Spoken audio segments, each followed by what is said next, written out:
Okay, my name is Emad Al-Ashi. In the Arabic version, the heavy one is Emad Al-Ashi. I don't expect you to pronounce it this way, but that's it. I'm a senior developer at Redify. I was fortunate enough for the last 3 years to be awarded MVP for the ASP.NET and IIS. I have a podcast called .NET Arabic, where I host or interview professionals from the .NET ecosystem, of course speaking the Arabic language. And I have a blog, Emad Ashi, and you can communicate with me on Twitter at Emad Ashi.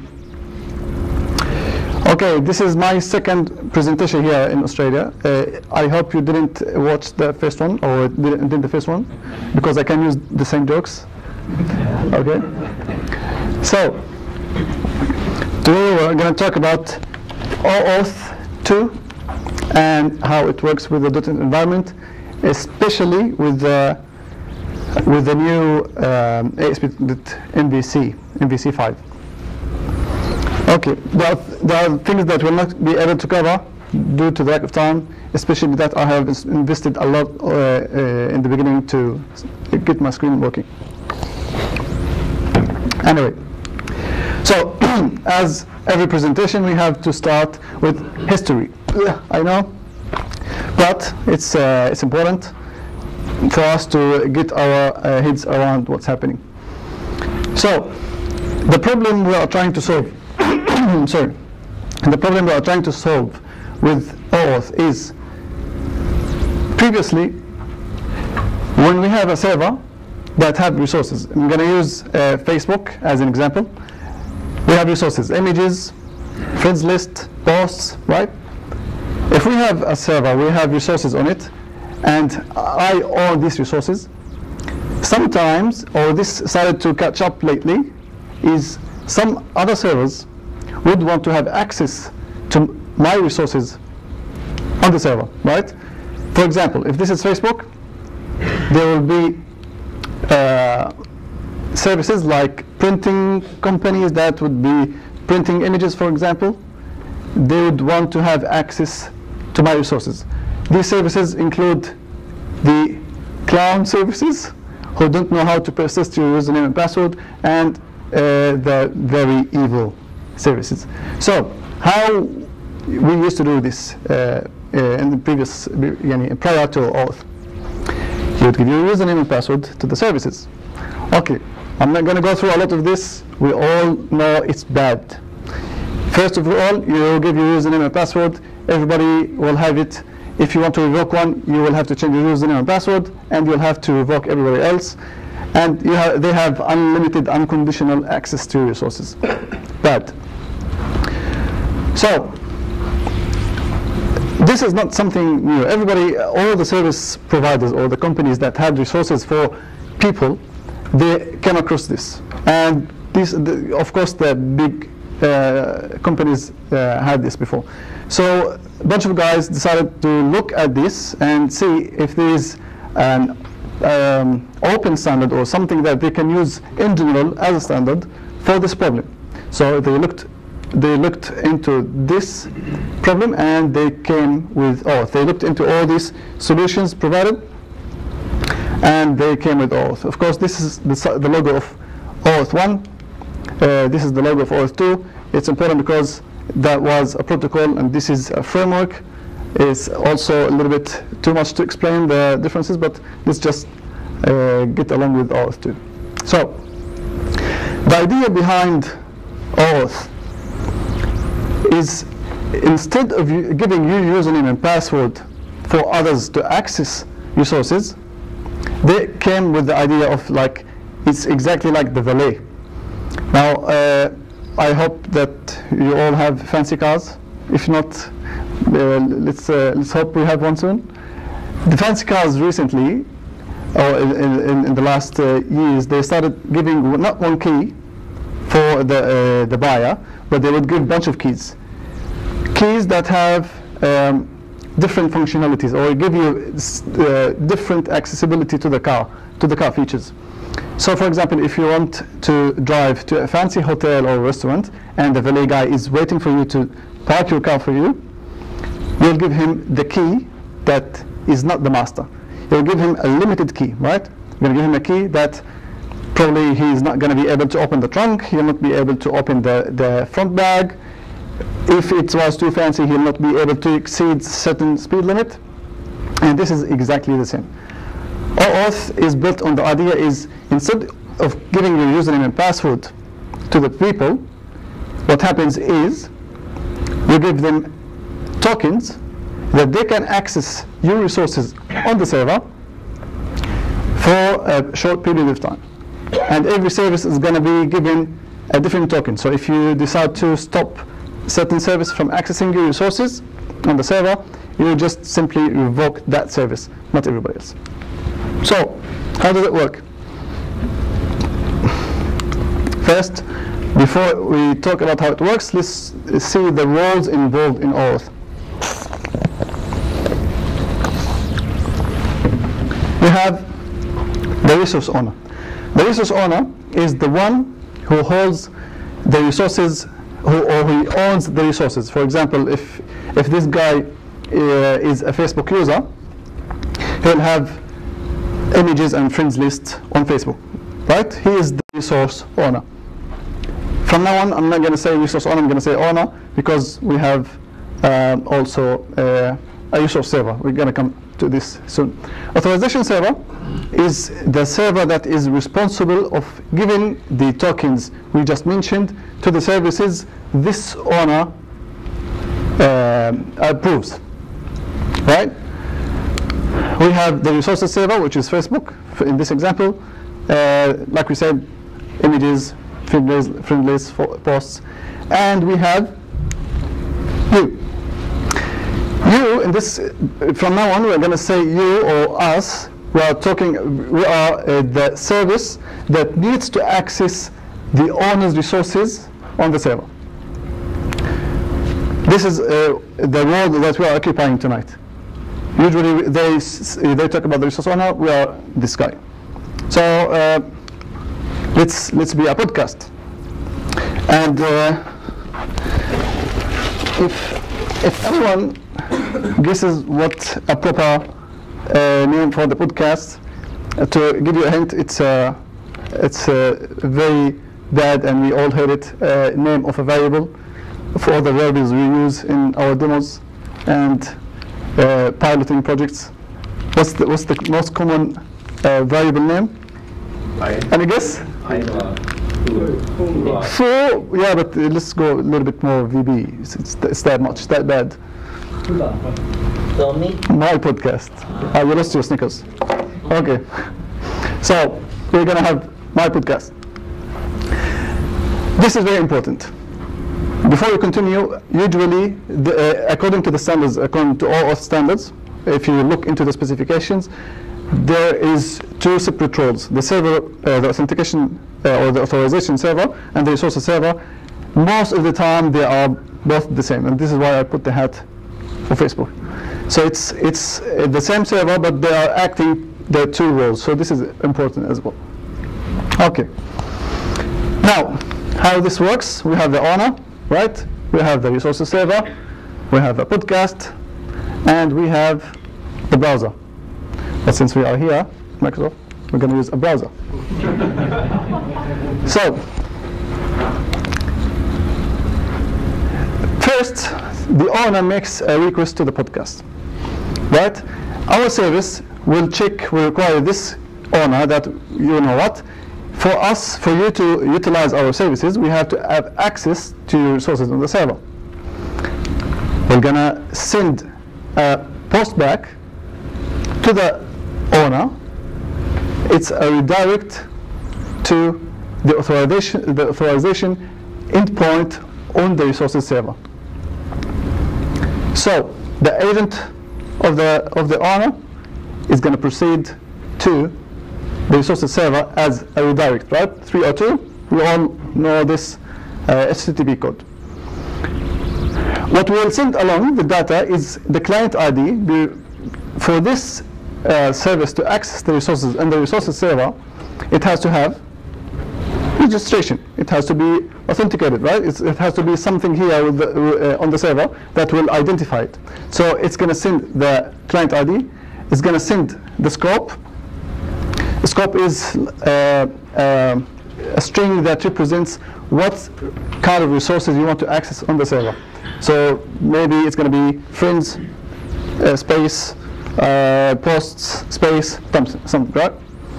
And a redirect URI. The redirect URI is an endpoint on my service that once this communication between the resources server and the owner is done, I want this owner to be redirected to, right? The redirect URI. So what happens is Facebook would ask the owner, right? He's going to send a response to the agent. Would you give access to this? Sorry. Would you like to give access for this service for your resources, Mr. Owner? Hopefully he's going to say yes.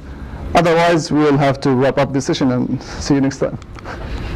So, yes, please allow. He's going to send back a redirect, right? A redirect 302 to my redirect URI with some data. This data is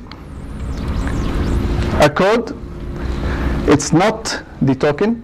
It's an authorization code that the authorization server will issue to give me for the service, so I can. We're going to see how I'm going to ask for an access token. And here, the owner might have the opportunity to alter the scope. Maybe he doesn't want you to have access, or want us to have access to his image photos. Maybe he wants us to access only his posts and friends. So he alters the scope and sends it back.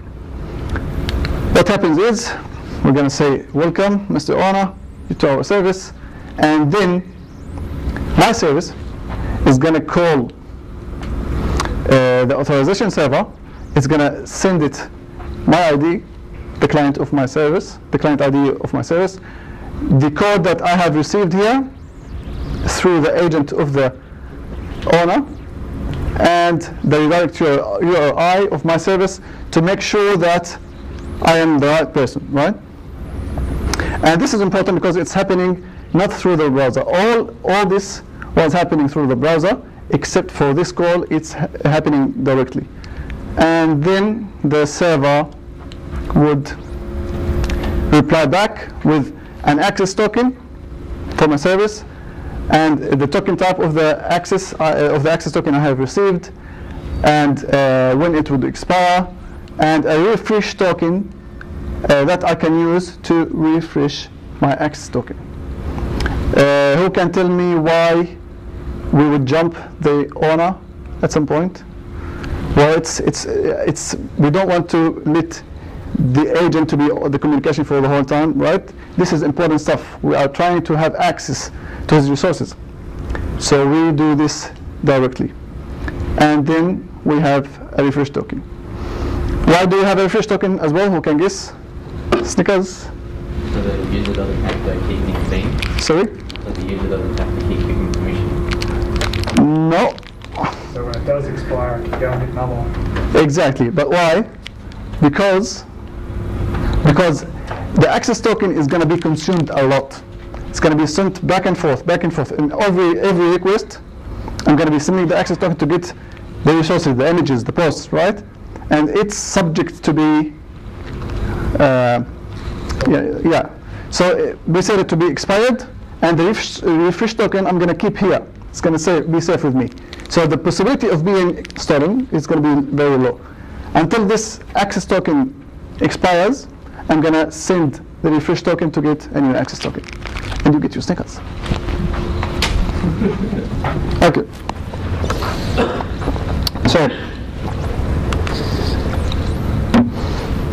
how did it work in OAuth MVC? We're not going to work in MVC4. We're not going to cover this due to lack of time. But you know, the .NET OpenAuth, it's an open source library that you can have access to. It's free.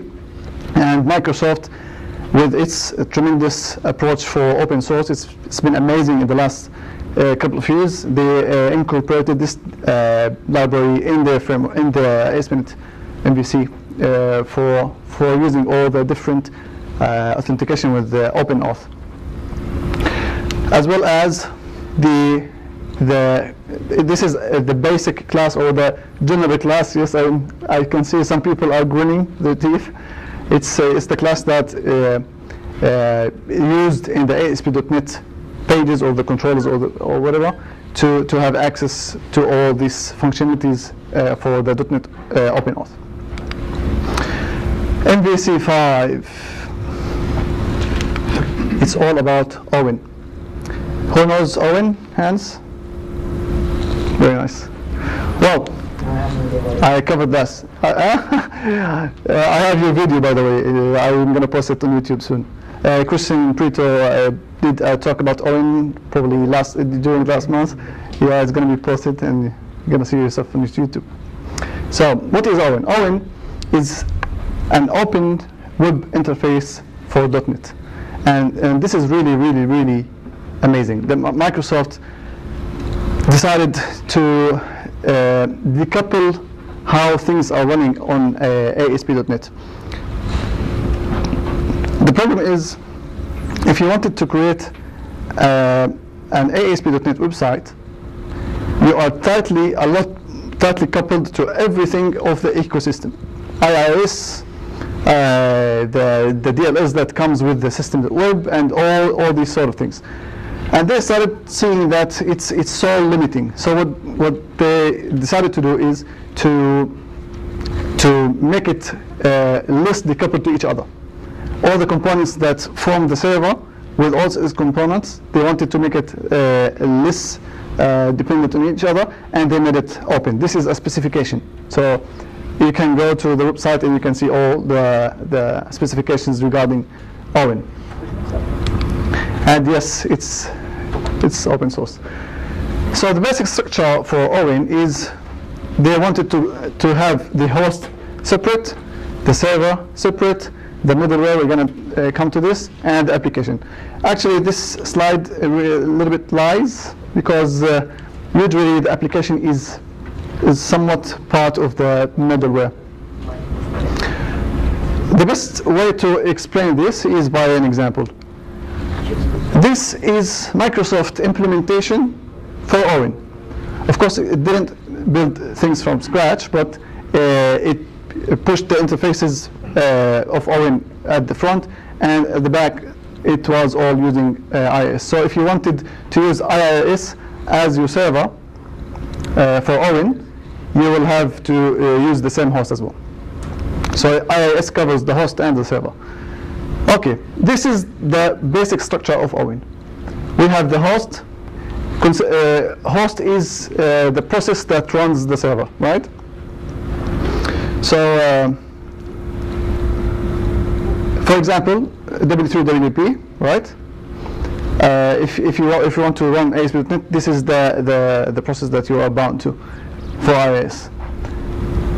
And once they decouple with OWIN, this is OWIN, like we said, this is Microsoft implementation for OWIN.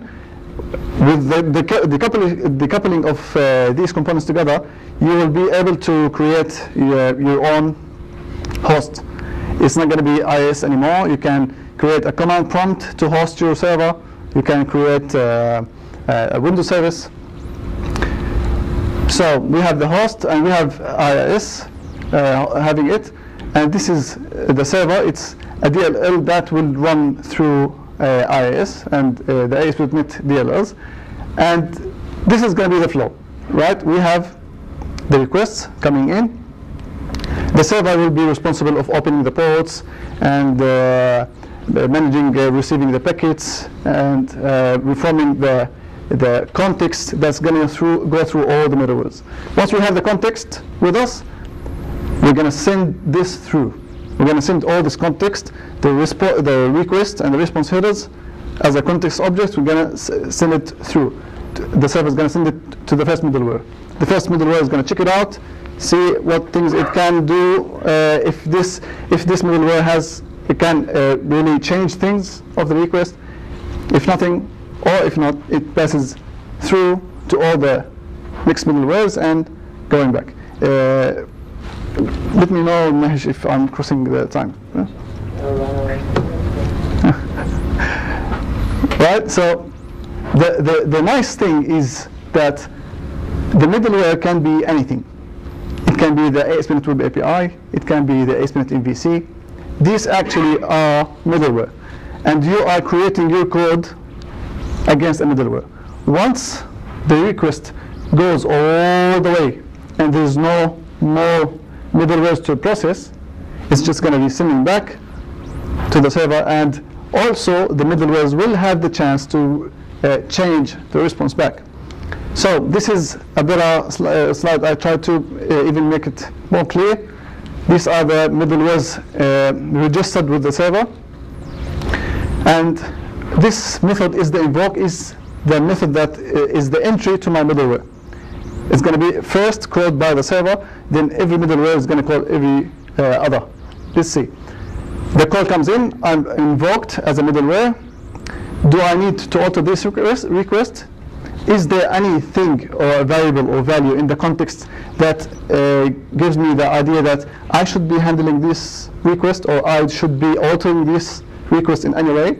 If yes, I can do this here, and then I'll be calling the next middleware. I don't know what the next middleware is, but as a middleware I have the next.invoke, which is prepared by the server.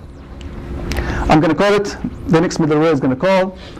All this is going to be, it's async, so if anything is taking too long, it's going to be also proceeding. And once the last middleware finishes, it's going to do a callback, or like pushing the stack until I come back here, and then I can alter the response if I want to. And of course, this is the same here, and the same here, and the same here. So, how this helps us? Microsoft introduced, according to OWIN, the authentication middleware. So this is the authentication middleware. It uses internally, it uses several classes and entities that you can use to do the authentication process. The most important things, these are methods in the handlers. These are methods in the handlers. We're going to come to the handler. But what you have to understand is the authentication middleware has 4 major things to do. Invoke, which is going to be on the side of the request. When the request comes, I'll be invoked. When I'm invoked, I'll be, as a middleware, I'll be given the opportunity to look into, do I have to alter this process? For example, if there's a token is coming with the header, do I have to an authentication middleware? Should I handle this? If any other, for example, if I'm an access point, if I'm an authorization server, for example, like Facebook, and did you see, if you remember the facebook.com/OAuth I used earlier? I can check here as a middleware if I'm the authorization server. I'm going to check, is this URL coming, be requested, is something that I have to handle? Is this an entry point for authentication? Should I do this? So this is the invoke. Apply response and grant happens on the way back. When the response is coming from the middlewares, that is, oh, by the way, they told me that I shouldn't be making middlewares plural. It's middleware, but anyway. So coming back from all the previous middleware, I'm going to be able to apply a response and grant. I'm going to check, is there claims identity with me, or in the context, sorry. All this going through the middleware, the context of the request and the response. Everybody will get the chance to inspect it, right? So, do I have a claims identity with the context?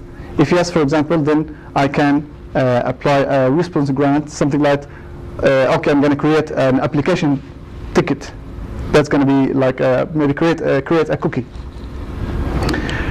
And we have the apply response challenge. I'm going to come back to the authenticate core.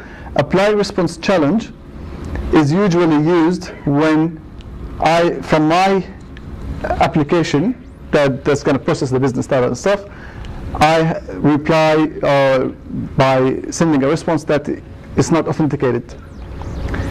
The apply response challenge is going to intercept this. It's going to see that the response is 401. So I'm going to change this to the proper thing. Maybe I'm going to redirect the user to a login page, or maybe if I am a Facebook middleware, I'm going to redirect him to Facebook. So this is the apply response challenge. And finally, it's the authenticate core async. This can be invoked explicitly or by the invoke method to create a claims identity on the spot. If I have in the context what it gives me to create a claims identity through the process, then I'll be given the chance to do it here. So, Facebook example. This was all good. Let's check this out. Here. This is how it would look like if you download Visual Studio 2013 and you create a new web project. This is what you're gonna see. You're gonna see a startup class. Of course, this is partial. On a different part, I'm going to show you it's the startup entry for this application. I'm going to register a cookie authentication middleware. I'm going to register as well, use external signing cookies, and I'm going to be able to use the Microsoft Office account authentication middleware, or the Twitter, or Facebook. All these are middleware initialization that I'm telling the project that I'm going to use this middleware as my authentication. All these middlewares inherit from the authentication middleware in the OWIN interfaces. So I'm going to show you my Facebook. So here's my app ID and secret. Please don't take pictures. Hide. So this is how I register, right? I use Facebook authentication, and this is my app ID on Facebook because I created an app on Facebook, and this is the secret. Remember it if you can. Okay. We're going to start this. If I run this.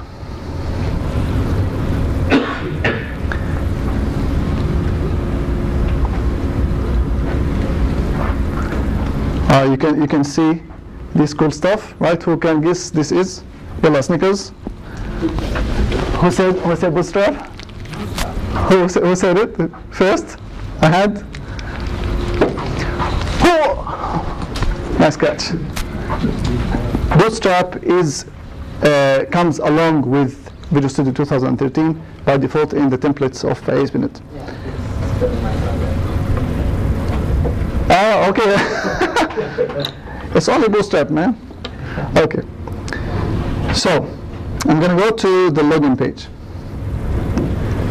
This button appeared because in the configuration I said use Facebook middleware as authentication.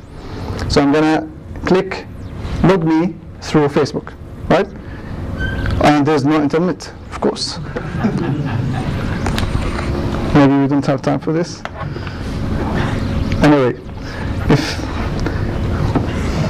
I really would like to show you this. It's not 100%. It's not too much important, but I'm going to show you a general idea how things go.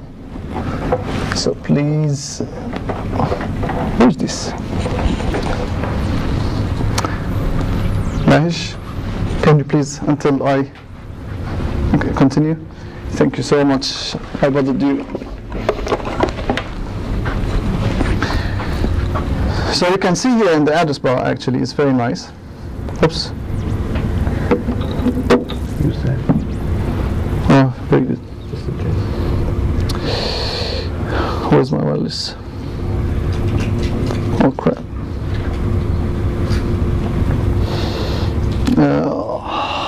ماشي. What's the password?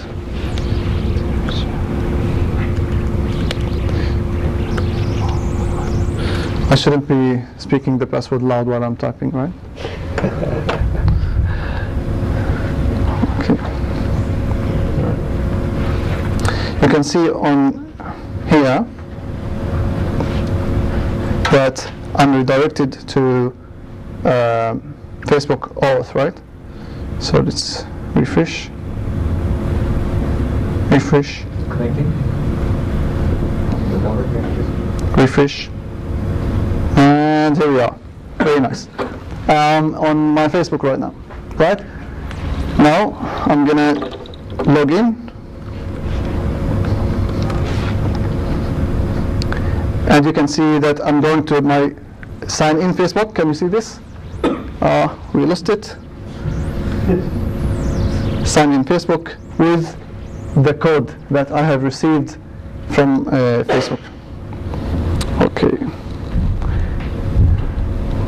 Now because we lost this, start this again.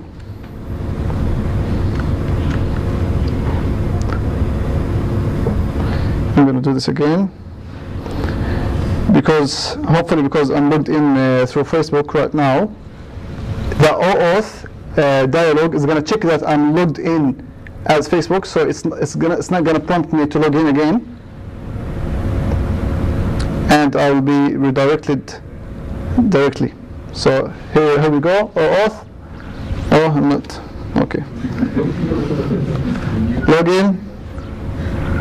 Come on. It's only a demo. And back. You can see that sign in Facebook in my local host, right? This is not a page on my Facebook. Sorry, in my application. Now I'm on my account controller. See, I have this. See, account external login. Now I'm on my controller action and view. That sign in Facebook was a URL that is configured by my middleware to handle the callback from Facebook. We're going to see how this all took action. Continue from here. Let's see. What happened is, when I clicked on the button, it was an action. I invoked a controller action on my application that actually what did, it returned a 401 response. It's a 401 with an attribute says that this should be handled by Facebook middleware. It's back. The Facebook middleware intercepts this. It says that, oh, it's a 401 response, and it has the attribute in the context. It says that should be handled by Facebook. So what it does is it redirects to Facebook through 302 to the page OAuth with the redirect URI is sign in Facebook. It's not a page that you have. It's the URL that is configured through the Facebook authentication middleware. So we are back on Facebook.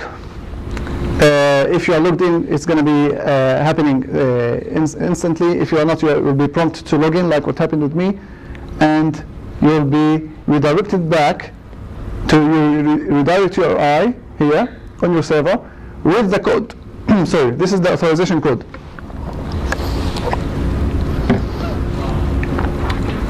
Facebook middleware sees that the URL path on your server that's coming in the request, it's sign in Facebook. It's the thing that it configured, so it knows that it should handle this. So what it does, it authenticates or it calls the authenticate core async. it will check this authorization code. It's going to make an explicit call to Facebook. It's going to get the access token like we showed before. It's going to have the access token, creates a claims identity in the context, and it's going to return back to the account external controller, right? This is my action and my my controller and my action. Cookies middleware is going to intercept this. It's going because it saw that there's a claims identity in the context, so it needs to provide a cookie to persist this entity. So it's going to issue a cookie. I'm going to be reported back. Here I'm going to receive as an agent, as a browser. I'm going to receive response 302 to my account controller with the cookie established on my browser, and then I'm going to come back through this call to my application, and I'm going to sign in external. I'm going to send explicitly or call explicitly the authorization manager in MVC that I have this identity that's coming through. Please give me the user that is who owns this claims identity. That's all that's going on. Another example, if you want to create your own server, your own server authentication server. Am I too late? Go ahead. You make me feel bad. Okay. So we have the authorization server middleware, and we have the authorization or OAuth authentication middleware. In order for you to be able to provide authentication server services, you have to register two middlewares. Actually, you don't have to do it yourself, because once you register the authorization server through the extension we're going to show in a minute, by default you're going to have two. So in this case, even the authorization middleware also inherits from authentication middleware. So the issue is that the specific implementation is different depending on your role as a server or authentication middleware. So I receive a request that is either auth or token. Auth is the endpoint through which I can receive or ask for access token, right? Token is the endpoint on my server that I can ask for access token in replace of my authorization code. So if it's one of these two, the authorization server middleware is going to invoke, and it's going to process this, and it's going to give you the opportunity at some point to authenticate this request. So if the authorization server makes all the validations and sees that the request has a client ID, and it's a client ID that you have in your server, and the response type is correct, and the redirect URI is correct, all these validations happening is good, you'll be given the opportunity to process this request. You can still also process this request on the authorization server, but this is optional. So, but at some point here or here, you have to say, okay, I have issued a token for this request. And it's going to come back in the way back. Once it sees that it's signed in or it has the claims identity for it, it's going to apply a response grant. Applying the response grant in this case means, instead of creating a cookie, here it means, because it's an authorization server, it means that here is a token, right?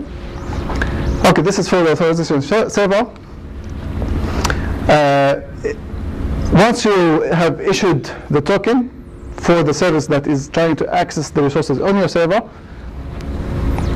And what happens is that services start trying to access your resources by authorizing, by submitting a post with authorization header with the token they got from me earlier. I'm going to be the authentication middleware. It's going to check this header. Yes, it's going to grab this token. It's going to see that it's a bearer. It's going to check this token. If it has all the claims identity properly, and then it's going to send the request back. That's most of it. I'm going to show you just quickly how to do this in the server OAuth. The nice thing the nice thing that they did is they give you the opportunity is either by inheriting from the authorization server class that's going to give you the functionality to, or override the functionality for validating the token and validating the client ID stuff, or you can use their own class but assigning anonymous methods to the properties that's going to be executed once that step is there. For example, I have used their own provider, and I just said assigned an anonymous method for this property that's going to be like a delegate, right? It's going to be executed. So as a server, I'm going to say use auth bearer authentication for the server. I'm going to give it a type, Emad. And then I'm going to define my access points. This is for the token endpoint, and this is for the authorization endpoint. Because I'm so secure, I allow insecure over HTTP. And then I provide, here I can put the code that would validate the redirect URI. So for example, if I say context dot, I have the client ID, I have the redirect URI, I can validate this and make sure that they're all going good. And I can also do the validation for the authorization request. And here, this is the final thing, is if I want to do final thing, this is the final step for the authorization, I can get the opportunity to do it here. For the authentication middleware, once I receive a request with the token, I can also here validate the request if the token is correct. And here I'm going to provide, I will use authentication token provider to create a token. Here comes the code that I'm going to check the request, create a token that is specific along with my security. I'm going to put all the claims identity in it and save the token. And here is when I receive a request with the claims with the authentication header, I'm going to grab the token and create the claims identity and put it in the context. Of course, I'm cheating as well because I'm not receiving anything, and I'm creating the claims on the fly. And that would be it. This is how things are done here. Going back to slides, we finished Christian. So here, this is the classes that you'll have to inherit and implement. Authentication middleware, you have to have, of course, the constructor, and you have to provide a method to create the handler. The handler, the authentication handler, is the class that's going to do all the jobs. The authenticate core async, the invoke async, we talked about this in the green orange boxes. The apply response and grant async, apply response challenge async, you have to apply these or override these if you are inheriting to achieve your authentication purposes. These are the main authentication middlewares that ship right now. We have Facebook, Google, Twitter, and the OAuth with the server and the authentication together. And by that, I'm so thirsty, and questions and answers. If you have any questions, please. Does this handshake between the relying party and the provider, does it actually use some specific type of format, or is it just a normal HTML transfer? What's the? It's all. Can you repeat the question? I used actually .NET OpenAuth long back, so that was actually using a separate format to actually make this handshake between the relying party and the provider. Format of what? XRDS format, transformation format to identify. You shown that redirect how it happens for like once you make a request to the actual provider and say like, okay, you go and call this particular service to get you give the partial security saying, yeah, okay, this is my user ID. You go and grab the next bit of information, which will give you the full token by having a both ways handshake. Yes. So that whole thing happens using a total different format, data transfer format. Like it doesn't use. No. It's using. There's a lot of things happening with the communication. It's all going through ordinary HTTP. XML? No, it's different. If you are referring to the token type, you can use different token types, but it's the same communication. It's HTTP over SSL, and yeah. Yes. How does it compare to SAML? SAML. Well, I haven't really looked into SAML a lot, but with the things that are done here, you are going like compliant with OAuth. This is the most important thing. So I'm not sure. SAML is different specifications. Sorry. It's more claims-based. More claims-based. Well, the idea with OAuth is it's independent, right? You are just trying to give access for services to resources on the server. The only idea is you have to provide a token for these services to access. It's according to specifications of the OAuth. This is the implementation of Microsoft for the OAuth authorization. I'm not sure how it's compared to SAML, so I don't have a clear answer for this, but that's it. You're going to cover that? Thank you. You saved my life. Yes? Does this hook into the HTTP pipeline, or is it MVC specific?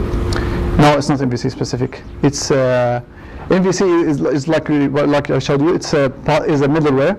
So whatever you put of middlewares, as long as it's using HTTP to go through, that's it. You can have access to the context and all the response and header stuff. So if you throw authentication middleware at the beginning, and then you use whatever middlewares inside, then you are covered. Yes? So if I had multiple applications, can they use the same token? In what sense? If you are referring to different middlewares, if you are referring to this, you still can, but I will fail to understand why you will have two applications on the same pipeline. You will have most likely you're going to have one application, one web application, and different middlewares doing different roles for your server. But if you want to have two different web applications or two different middlewares that are doing the same thing, I will fail to understand why you're doing this. You don't want to do this normally. So is there, let's say I'm calling Facebook through the API, I'm using one token. Is there like a limit?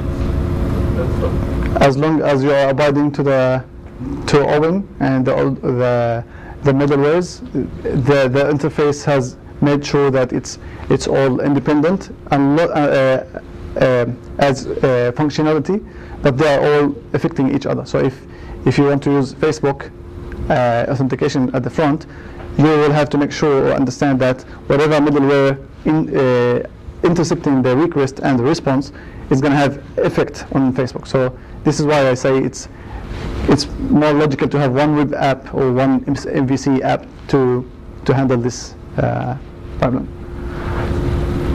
So for this to work, you have to register your application with Facebook. Yes. Sorry? So you have to register yourself with Facebook. Yeah. You can use OAuth or any other provider. Can you repeat again? Because Like, can I start using Facebook without Facebook knowing about me? no. If you want to, if you are a service and you want to access the resources on the server, like I'm the service, Facebook is the server, I have to have a client ID registered with Facebook, and this is done through registering an app on Facebook. I'm going to show you if Facebook.com. If I go to my page and go to back. More.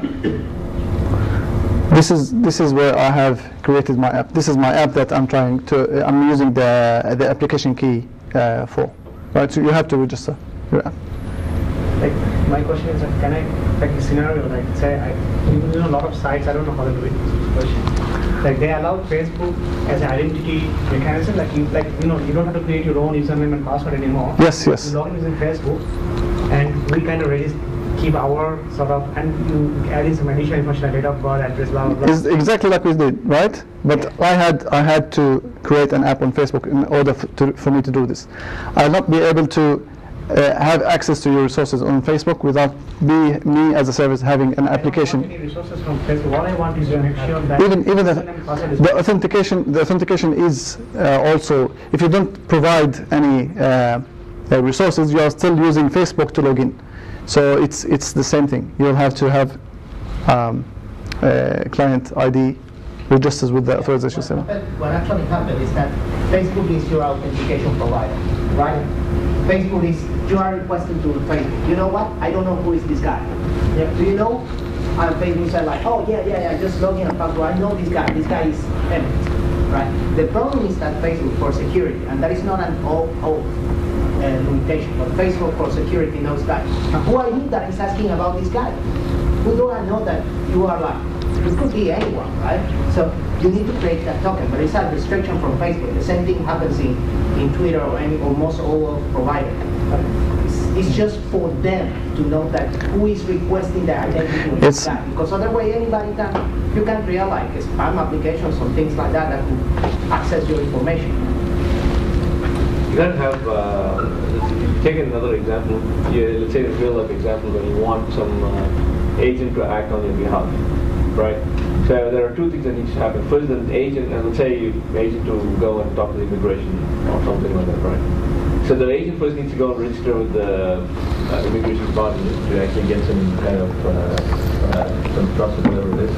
And then you can ask the agent to go and act on your behalf. But when he goes and approaches the agency, he'll say, are you allowed?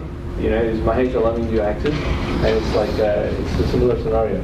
Here, for you to actually say that, yes, I'm allowing this application to go and access it, you provide the username and password. And then, you know, that agent can act on your behalf. At any given point in time, you can go and revoke that access. That's kind of like a real life scenario where. So for this, like for a company, the company Facebook official account has to get that app ID. Yeah. Thanks for that, Louis. Okay, if there's yeah.